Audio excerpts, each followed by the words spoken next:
Hi, and welcome to episode 15 of the eCHO live stream. Let's see if we have some people on chat already. I see one or two people there. Hi, Noel. Magno was in saying hello earlier, so good to see you, Magno. Thanks for joining us. I know the Olympic opening ceremony is on today. I'm not quite sure how far through, the alphabet of countries they've got, but other things are happening as well as the Olympics today, including eBPF and Cilium office hours. So if you're joining us live on YouTube, do say hello. We love to hear from you. We love to see where you're watching us from and how things are going. Okay, just checking my settings, and then I'm going to move on to the headlines. So,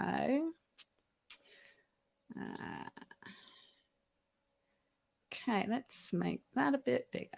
See if I can do that. Okay, right.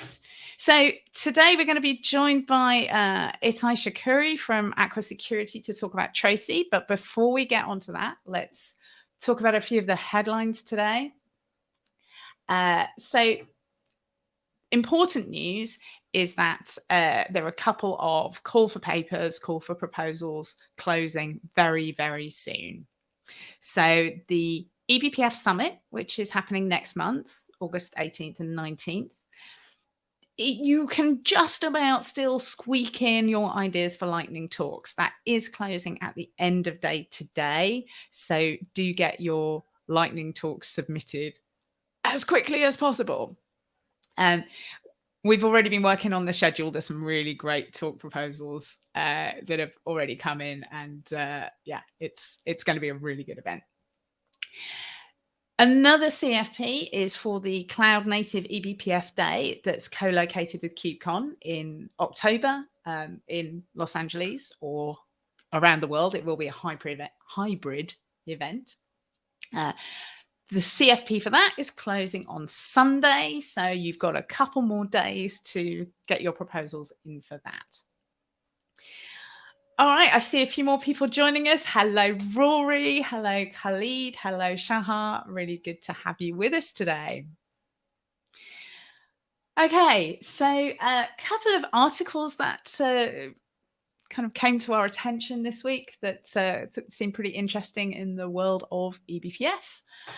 One of them is this article about the evolving eBPF toolchain. This is a really good sort of backgrounder on how you can compile BPF programs, how you can load them, how things like Clang and BCC and BPF or libbpfgo fit into the ecosystem. So if you're thinking about writing some eBPF programs, this is quite a good backgrounder, I would say. Another article that we came across this week is this one on the Teleport blog, talking about how you can use eBPF, particularly for spotting data exfiltration and security events. So it's actually an introduction to KRSI and the LSM security hooks. So you can write eBPF programs to run in response to particular LSM events and use that to kind of alert you about, suspicious looking activity. This seems very relevant to today's episode because Tracee is using some of these hooks to spot suspicious looking activity, as we say. So we're going to hear a lot more about that from Itay in a moment. Hello to Quentin. Hello to Yaniv. Hi. Magno, you're back. I think you were with us earlier on, or maybe that's from last week. I could see a wave from you way back at the beginning of the chat. So great to have you all with us. I think it is time at this stage. Let's invite into the virtual stage. Let's say hello to Itay Shakury. So hi, Itay. Welcome to the eCHO live stream. So Itay and I used to work together. We've got a bit of a delay there, I think. Itay and I used to work together back in my Aqua days. So we're old friends, and it's great to see Itay here on eCHO live stream. So yeah, what have you been up to? Yeah, first of all, thanks for having me. It's a really great opportunity and appreciate it. So I've been up to a lot of things. The open source team in Aqua Security is doing interesting stuff around cloud native security in the open source.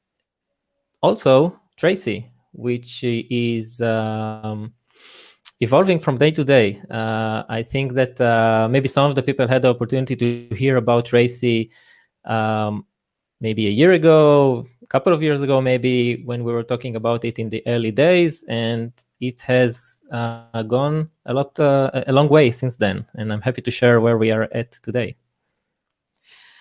And I'm sure some of our viewers will also know you through your CNCF ambassador role as well. So you've been busy with that. Yeah, I'm a cloud native ambassador, which is a very nice program that the CNCF has. I've been involved with the local community since forever, even before, there was cloud or I knew anything about what I was doing today. Throughout my career, I've always been, organizing meetups, conferences, doing whatever I can. And it's nice to be recognized with this program. And basically, I also run the local CNCF TLV meetup and participate in KubeCon and stuff like that. So it's really fun. Excellent.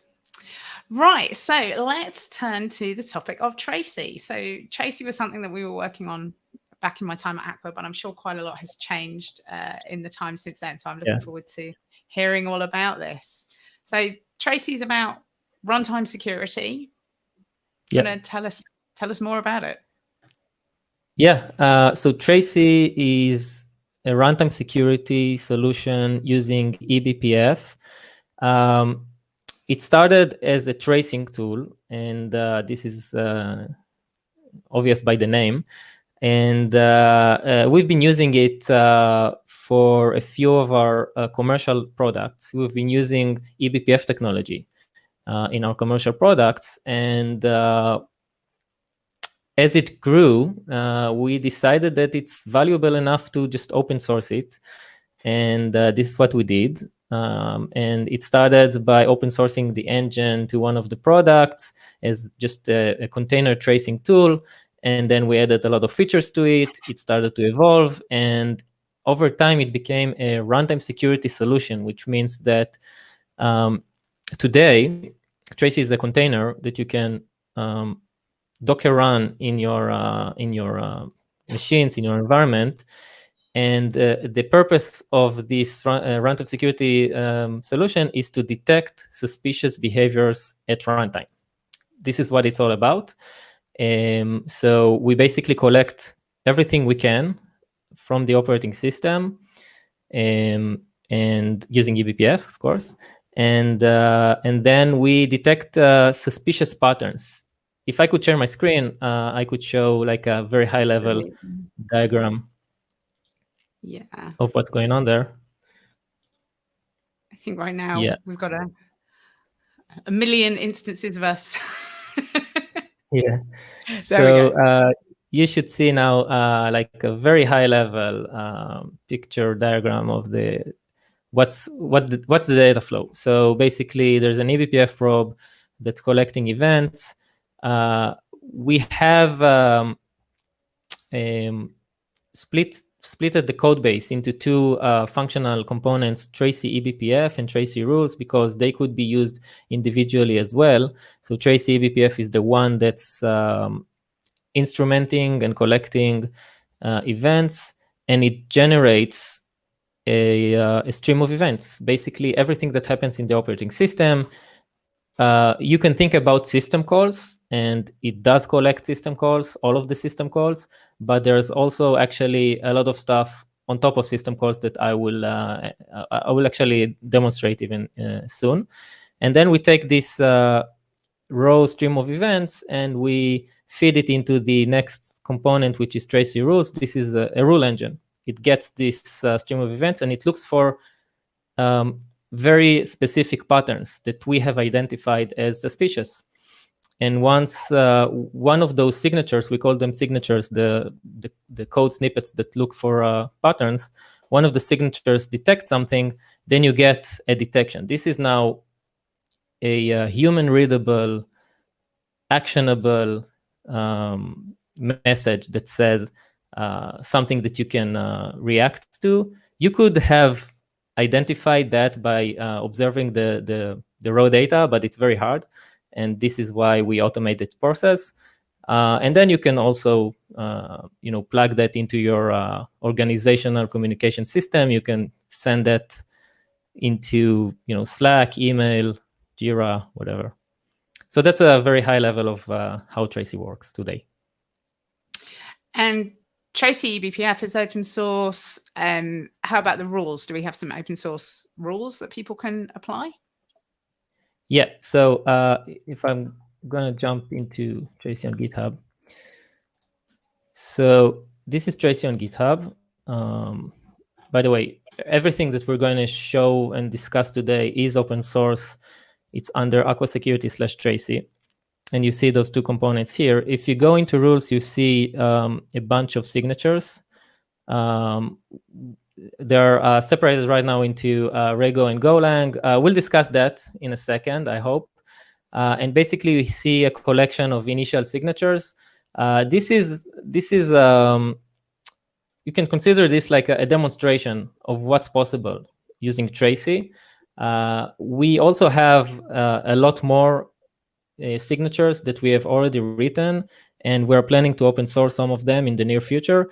I should mention that Tracee is driven by Aqua Security's research team, which is a fully dedicated team of security researchers that are constantly looking for this kind of vulnerabilities or security incidents in the wild, and they are authoring those signatures for us. What you see here is just a teaser. It's not the entire collection, but we will open source more of our collection into GitHub very soon. Great. All right. So before we move on, I just want to ask the audience, let us know if you have used Tracee, if you've tried it out at all. We'd love to hear your comments on that, and tell us if you've tried it or if you're thinking of trying it after seeing this live stream. Yeah. Okay, so tell us what's next. So let's jump into a demo. Would you like that? That sounds good. Yeah. All right. So our dear old friend, the terminal. What I'm going to show here. Can we make it a little bit bigger, maybe? Yes. Is that better? I think so, yeah. All right. So let's start with looking at the basics, which is just tracing the operating system, and then we'll see how the output looks like, and then we'll see how the rules help us automate the process of detecting suspicious behavior.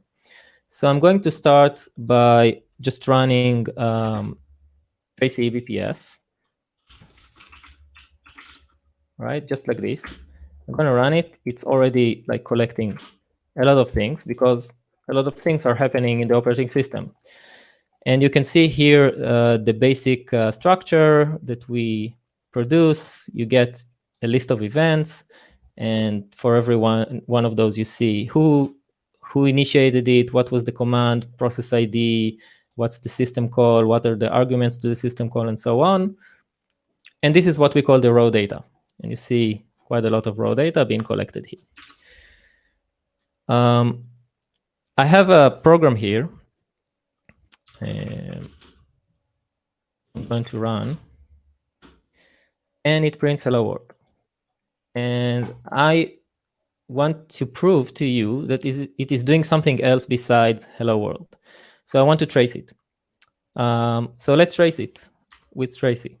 So if I did that, everything that if I just started Tracee here and then executed the open program, everything that the open did would be captured here, but it's very verbose. It's very hard to read. So I'm going to start scoping down the output. And let's start by saying that we only want to see open event because I know that this program is trying to open some file. So I'm starting Tracee like this. And does that mean the system call open, or does it mean something broader than that? Yeah, in this case, it's the system call open. There are other types of events on top of system calls, which I'll get to in a second. But for now, let's just consider Tracee as any other standard system tracing tool, like strace, if you would, which lets you see all the system calls. And in this case, I'm telling Tracee, just trace the event that is called open, which is the system call. And I'm running open again, and it's not being picked up. And the reasoning is that it's using, behind the scenes, it's using opennet and not open, which is a variant of open. For us, for the user who is trying to analyze the program, it's the same. You know, I don't care who about the person who wrote the code, or more exactly, like libc, what he decided to do behind the scenes. I shouldn't care, just to prove to you that it is opennet. First of all, you see that opennet is being used quite a lot more, but also that the open process is opening a file here called foo. So I want to show you the power of the filtering of traces. So first of all, because I don't care about which variant of open is being used, open, opennet, open2, I'll just write open star. You know. And this already collects all of the variants of open. On top of that, you see here a lot of noise from the operating system because it's tracing everything on the operating system, and I only care about what's happening here. So I just I'm going to print the process ID of this shell here, and I'm going to tell I have a let's do this. I have a variable, shell variable that's called trace target that's being set to this process ID. And I'm going to tell Tracee to trace just this process ID. You see here, trace only open variants and only the process ID, which is 1415. If I did that,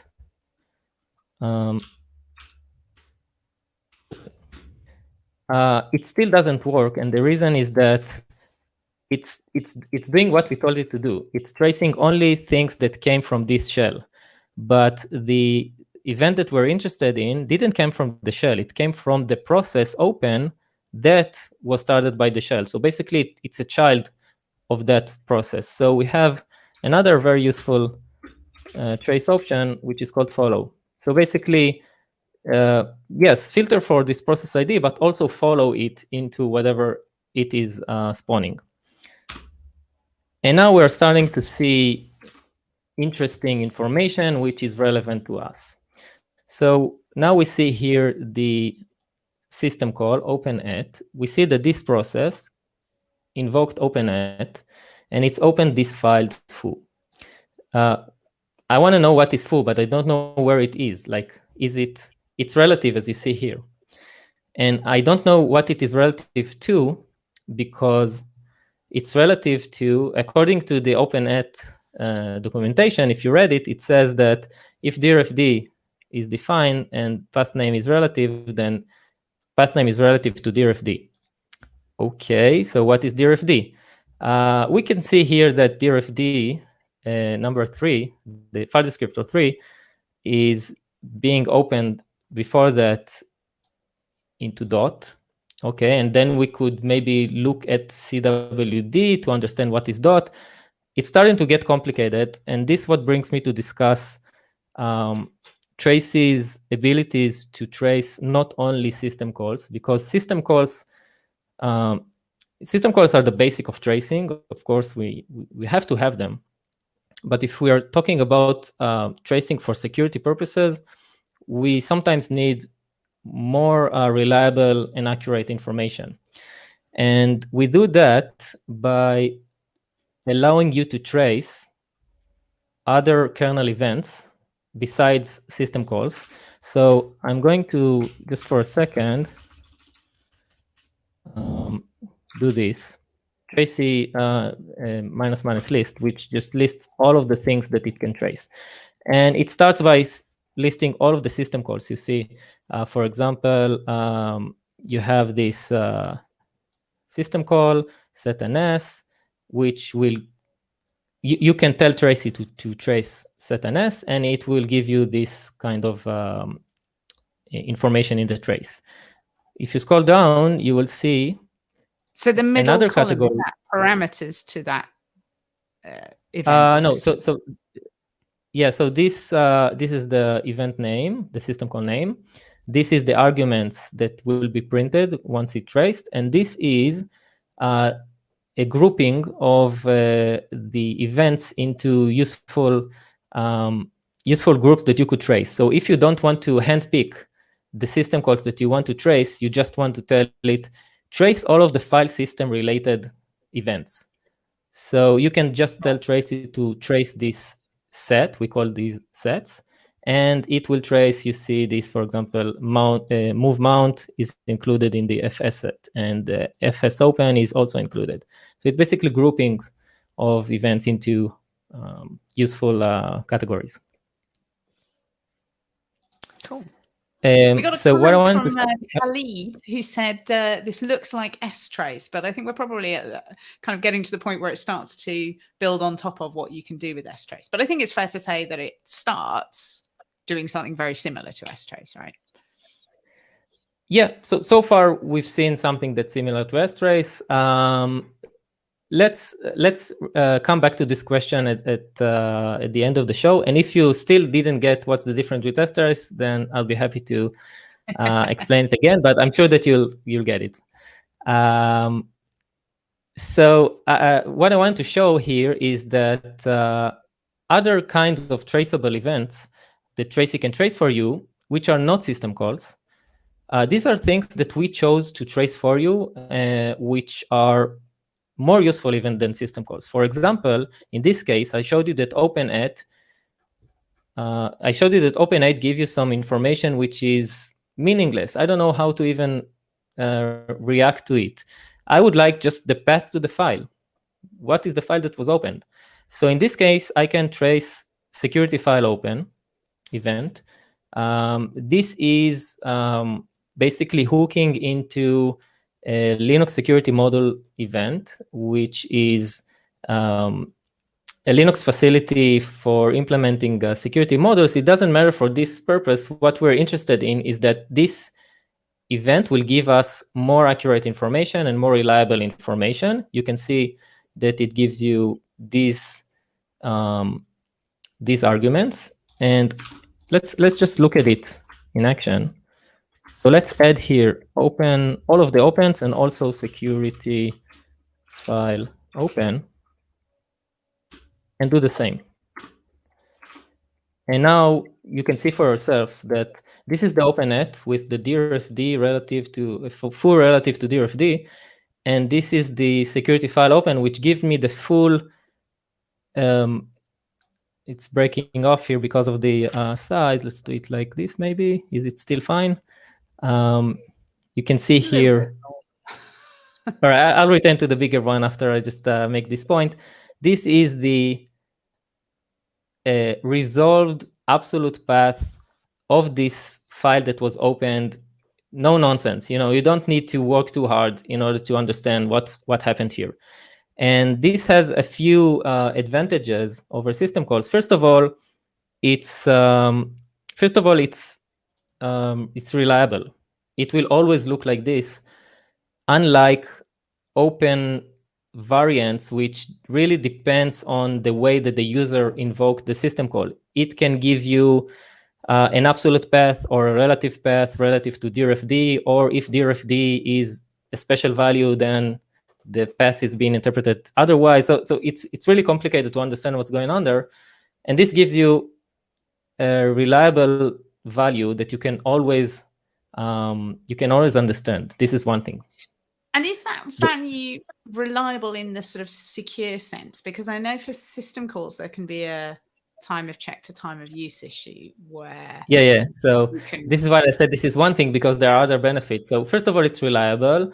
It's also more accurate because it's resolved. This is the information that the kernel is going to use. This is not what the user provided, which is an important distinction. So you know that this is like, if there were links here or file descriptor, this will be resolved for you. And the last point, as you mentioned, it's also safer because of a category of attacks that you mentioned, time of check, time of use, which basically means that because the user calls the system call and it gives you a pointer to where for example, where is the path that we need to open, the theoretical attack that can happen is that Tracee or any tracing program will read this value and report to you that file foo is about to be opened. But then by the time that the kernel actually opened that file, the user program can change the value of the pointer behind the pointer. And then the kernel will end up opening another file, but Tracee reported something else. So, by the way, this is not specific to Tracee.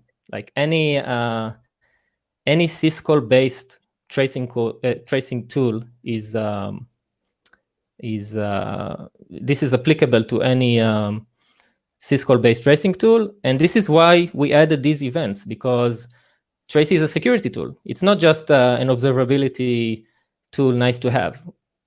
Our customers use this information to make security decisions, and it's important to have something we can trust. All right. Sorry, any other questions?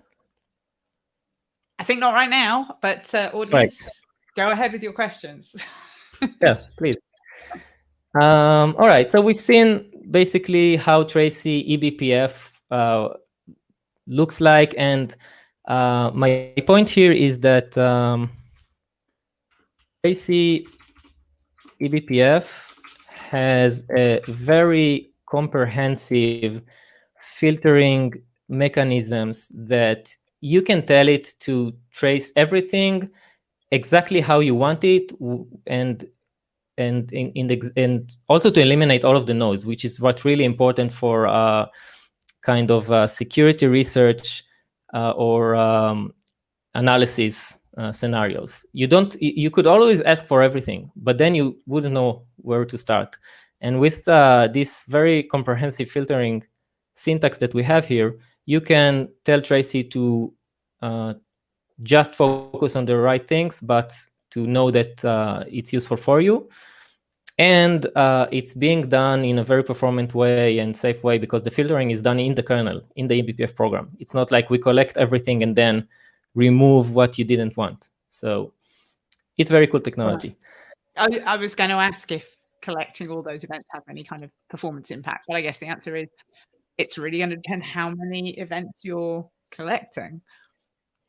Yeah, every code that you run on the CPU is having a security impact. We can't avoid that. We did spend considerable amount of time to make sure that the overhead of Tracee is reasonable, and this is a good example for that. We could have taken the easy route of just collecting everything and then filtering stuff out in user space, but that wouldn't have been performant enough. So we took the extra mile and implemented a filtering mechanism that is being applied in the kernel. Great. Yeah.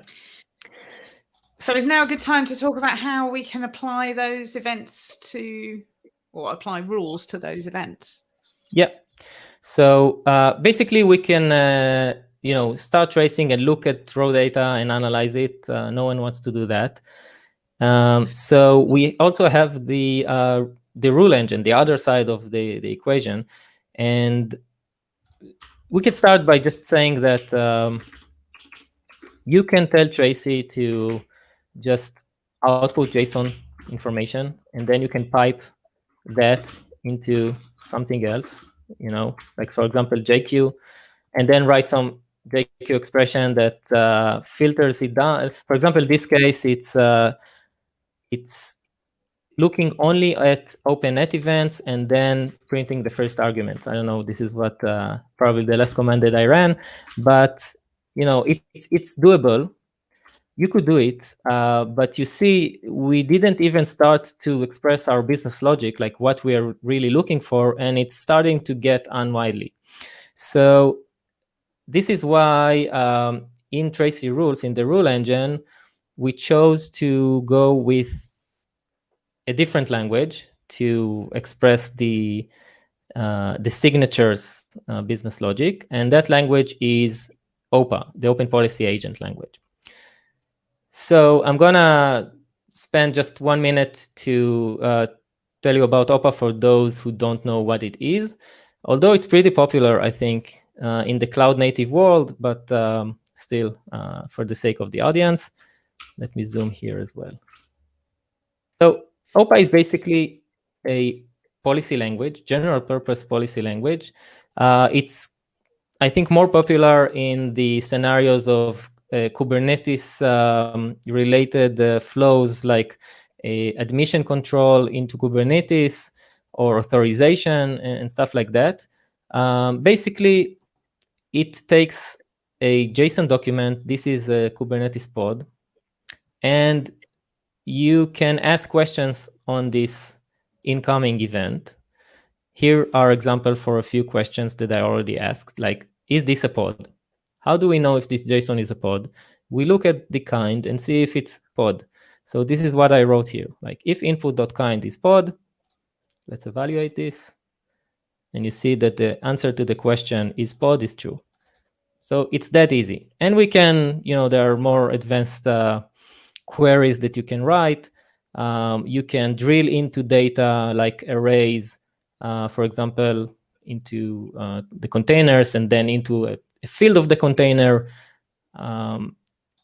It's that easy, unlike, for example, Go, where you have to like really mess around with the types of every field and error checking at every stage. This is a lot more easier to write policies in. Looks like and you can also Rego fans on the stream. Judging Magno is saying Rego, Rego, Rego. I'm happy to hear that. You could also write pretty sophisticated policies with it, even though it's like a declarative and very relatively domain-specific language. Actually, you could write very sophisticated policies with it. For example, you have a standard library of functions that you could use. In this case, I'm checking if the image is coming from a trusted registry, like a registry that I know. And you could also like do things like iteration in a very easy way for the reader, like saying, I don't care which. Here I said, look at the first container. Here I'm saying, I don't care which container, just keep going and look at the security context and is it privileged? And you see that it really works. So I think this is also like part of the magic in Tracee, because it's really easy to write policies in OPA, and you can also reuse your skills. Like if you use OPA somewhere else, probably you already know how to write Tracee policies. Can we see a policy? Yeah, a Tracee policy, because that one's an admission control policy, right? Of course, so, yeah. Let's look at a. Actually, let's move back here, and let's look at one of the signatures under Rego. Let's pick this one. So there's some boilerplate here, which is just, you could copy paste. If you want to create another signature, there's some boilerplate like describing this signature. What are we going to call it? What's the ID? So, Tracee is going to use this information when it detects something, it needs to tell you what it detected. So and it's there's some boilerplate. The MITRE attack category as well. Yeah. So we thought it would be helpful for people to kind of categorize it in their mind in the right place. So we added MITRE categories to all the signatures. That's pretty cool. For folks who are watching who aren't sort of so immersed in the field of security, the MITRE sort of categorizes lots of different types of attack. Yeah. So in this case, we say that this code injection, this is regardless of Tracee, like code injection, this technique is basically falls under the defense evasion process injection category in MITRE, and you can go ahead and read more about it there. So this is like a useful information to show to the user. Let's move to the interesting part of the signature, which is here at the bottom. So you see here, sorry, let me find the right place. Yeah.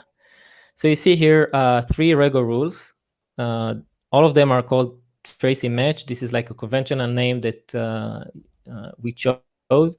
So if you create a Rego rule that is called Tracee match, you can enter the conditions for the signature to match. So think about it mentally this way. You have incoming event, a JSON event, which has all of the information possible. And then you ask questions on this JSON document.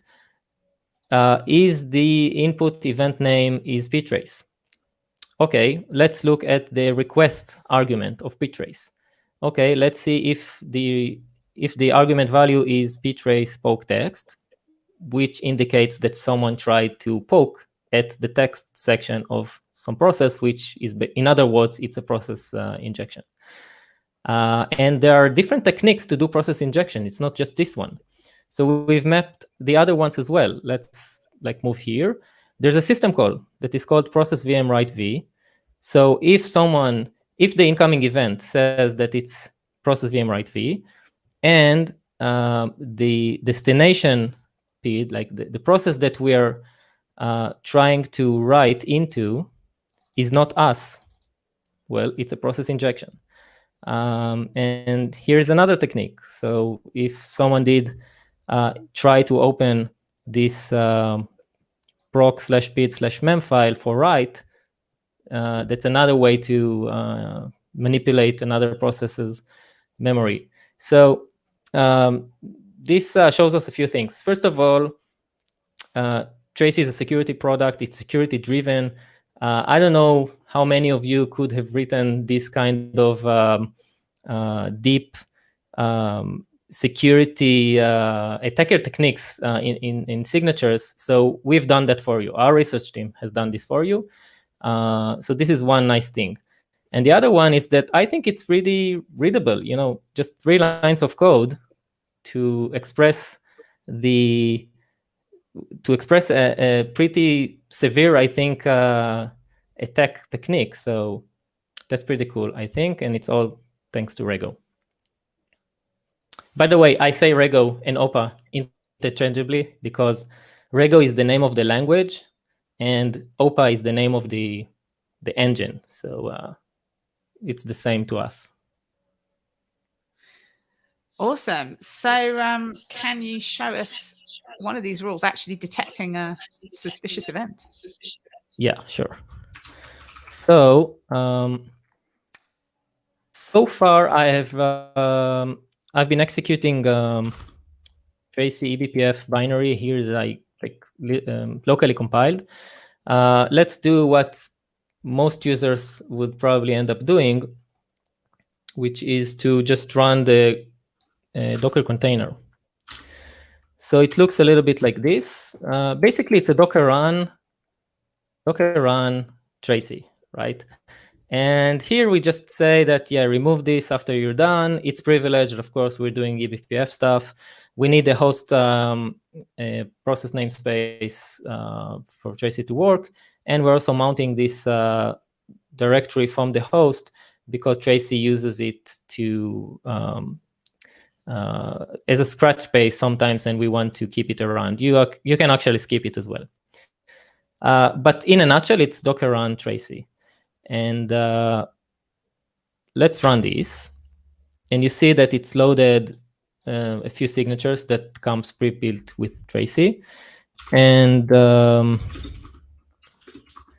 let's do let's start with this. Let's do this. So what this example does is basically to download a binary from the internet and execute it without ever writing it to disk, which is a very interesting technique using Linux concept that's called memfd file. And I could show you, I actually plan to show how this looks like for Tracee eBPF, like under the hood, how the events looks like.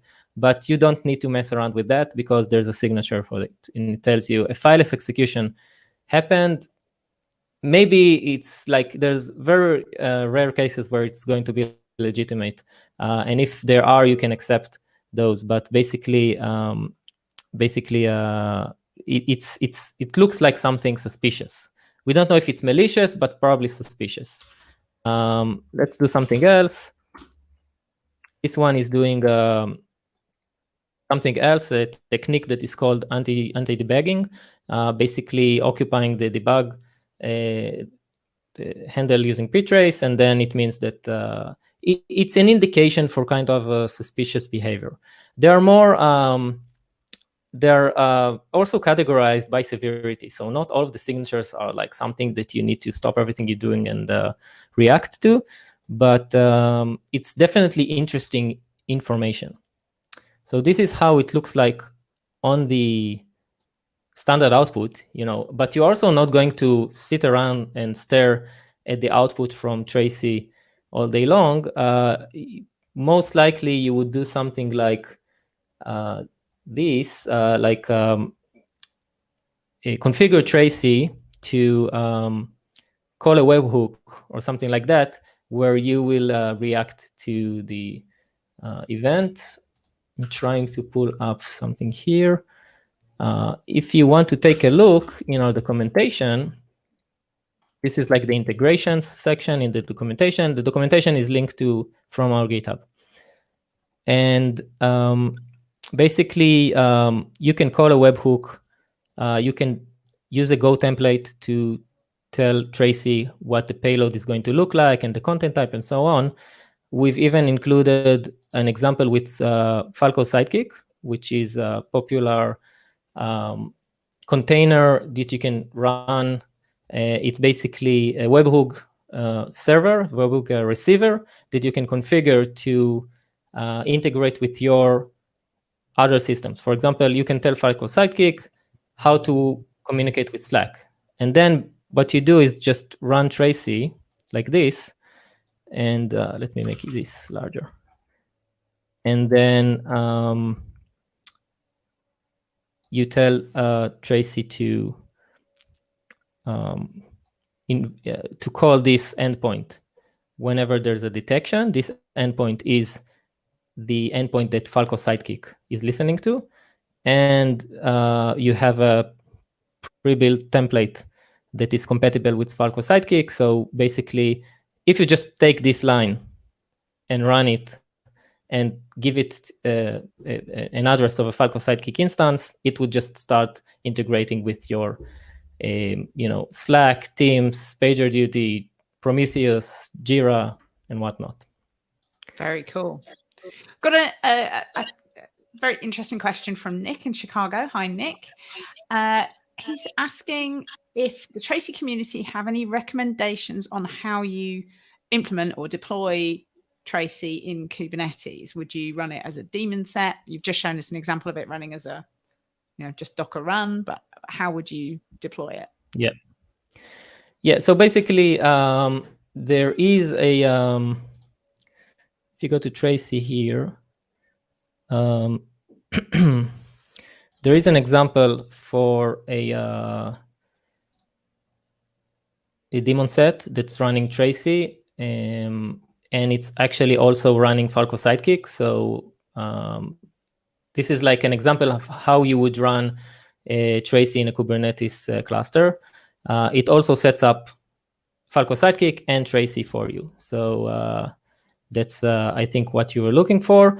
But I also want to mention that we are working really hard, especially now, on the installation story of Tracee. There's a lot of things that we want to improve there, and Kubernetes is one of them. The other one is being able to run Tracee, the eBPF program, more easily. Because today, any eBPF program, you have to compile it to the kernel that is going to run on. Actually, not every eBPF program, but most of the popular ones, if they are looking into kernel structs or something like that, it will need to know what is the kernel that it is working on. So today, Tracee, when you run it in the container like I showed, it will compile the eBPF program on the host, which is, it works. I think there's room for improvement, and this is why we have now also support for CORE, which is compile once, run everywhere. It's an eBPF concept. We didn't invent it. We just applied it to Tracee. And what it means is that on supported operating system, like if you're running a modern distribution of Linux, then you don't need to compile the eBPF program locally on the node anymore. You just starting very soon. It's not released yet. It's in the code here, but it's not yet released. Starting from the next version of Tracee, you would be able to just execute Tracee everywhere, and it would just work. Basically, it means that Tracee will become more portable. So this is just to complement the answer. Yeah. So in that Docker image that you're currently running, if that's compiling the eBPF programs, does that mean that's quite a big image with, I guess, Clang, things like that inside it? Yeah, and we also have actually 2 images. So if you go to our documentation, there's an installation section, and it talks about, first of all, the prerequisites, which is because if you are going to compile an eBPF program, there's some prerequisites you need to be aware of. We baked all of those into the Tracee container, right? But since the compilation needs to happen only once on the environment, you don't need to recompile it every time you run Tracee. You don't need to recompile it on every node. As long as it's the same operating system, it's going to be fine. So this is why we also provide, should be mentioned here somewhere, another 2 variants of the Docker image. One is the aquasec/Tracee, which is the fully fledged Tracee that can compile itself on the fly. You don't need to do anything with it. And the Tracee-Slim. Sorry, it's not dash, it's Tracee, and the tag name is Slim, where it doesn't contain any of the prerequisites, and it's just able to run Tracee if you have compiled it once before. So let me just complete the question. You saw that I was running it here like this. This is if you run it for the first time like this, it will probably not work for you, because it would try to compile the eBPF probe on the fly, and to do that, it will need the kernel headers. So where do we go here? So for the first time you run Tracee, it would probably look something more like this, where you mount in the kernel headers if you have them on the host or wherever you have them. This is just for the first time you run Tracee. It will compile the eBPF probe to this directory, temp Tracee. And then when you actually come to run it in production, you don't need it anymore, because the probe is here and you can just reuse it. Yeah, so that's about what you asked. But also just to remind everyone that as soon as we have CORE support, which is like probably next week, none of this is also required. It's just going to be a Docker run. Very cool. Noel asked a while back, and this is somewhat jumping back a bit to probably more the raw events. Is it possible to trace all the events from an application inside a container? And he's actually suggesting so an untrusted or unknown application could be verified before running it in production. So the first part of the question, if you go to the documentation, you see here an option to filter only for events that comes from containers. So this is a functionality of Tracee. You can also tell it you're only interested in new containers and stuff like that. You can play around with that flag. The other part of the question, could you repeat that? Whether you could use the ability to trace those events from a container to verify an untrusted application before you ran it in production. Which sounds maybe like I'm not clear about what untrusted means in that. Sorry? Yeah, it sounds like dynamic threat analysis, I think, this idea. So yeah, untrusted is a subjective, I think, word. I think that if you ask or unknown application, but so I think let's say an application that you just don't have full confidence in. Right. Okay. What it's going to do. I see. So if you ask us, Aqua, what is untrusted and how do I know if a container is trusted or not? Should I run it in production or not? Then there's a product for that. There's an app for that. It's called DTA, Dynamic Threat Analysis, and it's basically a container scanner. You know, container scanners that usually scan for vulnerabilities or known malware in the images and so on. What DTA does differently, it runs the container. It's not only looking at the image contents at rest. It actually runs the container, and it using Tracee, of course, and it has its own unique library of signatures, which are what we think is the answer to whether this is trusted or not. So yes, it's a product. There is a free tier, so you could go check out DTA if you'd like. And I guess you could just run like yourself against some security rules and see whether. Yeah, exactly what I was going to say. You could also use Tracee, and write some rules, or probably we're going to open source more of the rules soon.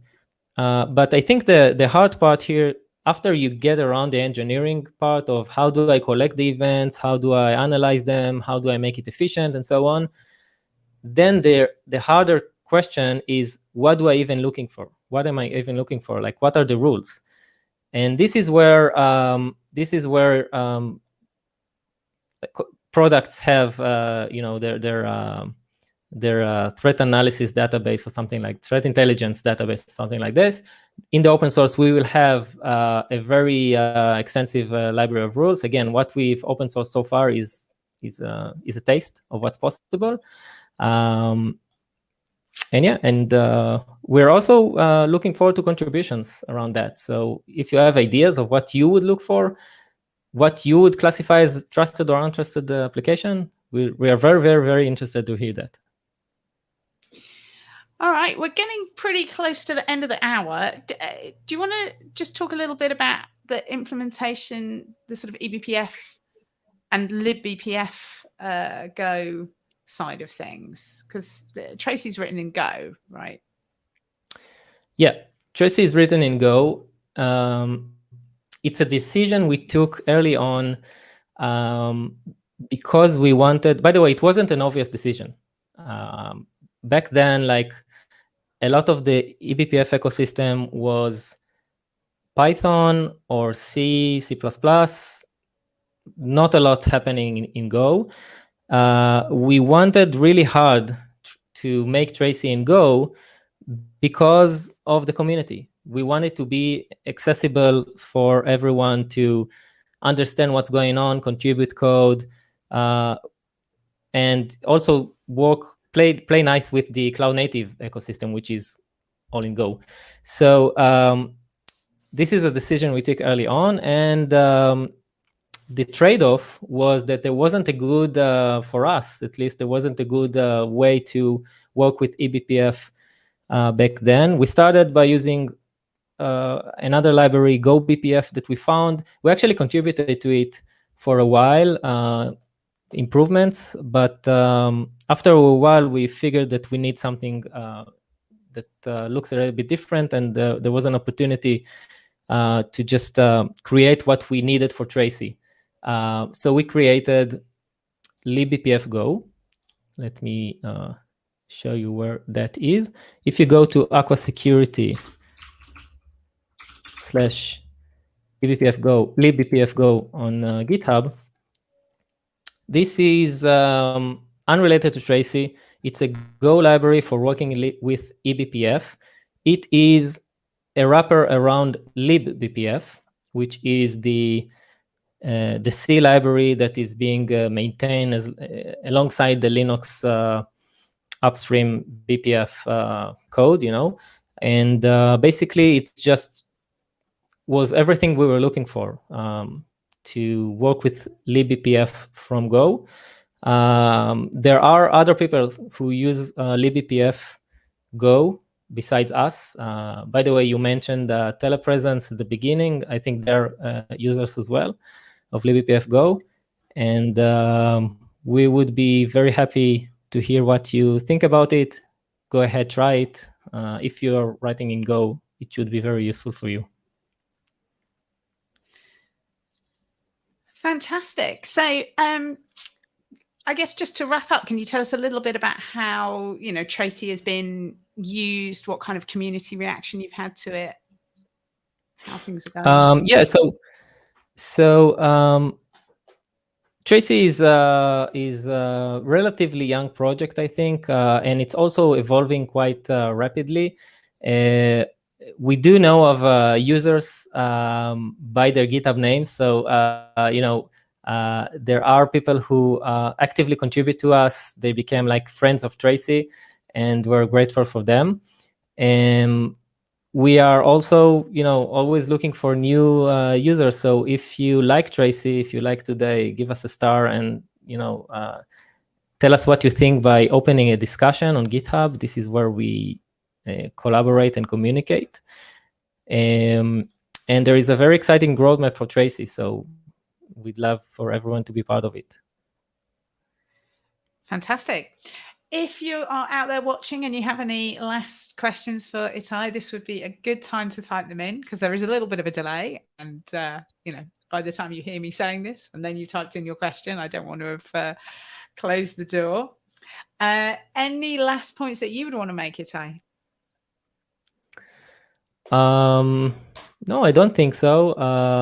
Just again, if you want to try out Tracee, if you want to reach us, then go to aquasec/Tracee, and in GitHub discussions, it's a very nice place. Some people ask us, like, do you have a Slack channel or something like that? Even better, like in the same place where we code, we also discuss. So this is where you can find the latest about Tracee and also get in touch with us. Fantastic. All right. So I think with that, we'll call it an end for this episode of eCHO. Thank you so much for joining us today. I hope everyone found that useful and insightful.